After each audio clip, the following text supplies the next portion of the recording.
What is going on, guys? Nathan Christ here, owner of Daisy Dukes Landscaping, and today we are talking about pre-emergence, and specifically we're talking about pre-emergence for the do-it-yourselfer or for the homeowners.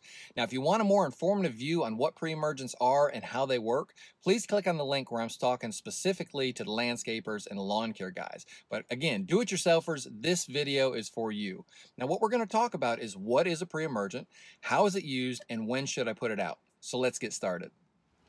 Now, what is a pre-emergent? Guys, a pre-emergent is a chemical herbicide that we put out in our turf or our ornamental flower gardens, and what it does is it creates an invisible barrier on the top 1 or 2 inches of the soil. And what happens is as a weed seed warms up and it starts to germinate, it's going to begin to grow, it's going to hit that chemical barrier, and it's going to die before it ever has a chance to get established. Now, the good thing is it's one of the best things that you can do to help keep weeds out of your yard and out of your flower garden. Now, let me tell you what pre-emergents aren't going to do.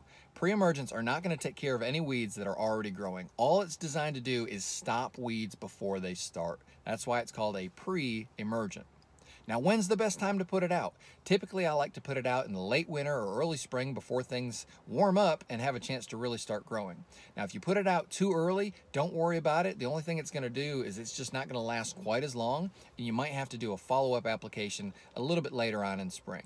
Here in North Carolina, mid-February to late February is a good time to put out your first application, and you might do a follow-up application around the end of April and the beginning of May. Guys, if you found this video helpful, do me a favor, hit that subscribe button, click that notification bell, and leave me some comments. The more feedback I get, the better I can tailor these videos to you. And don't forget, check out our other videos where we're going to be talking about what products I like to use and what equipment we use to put them out with.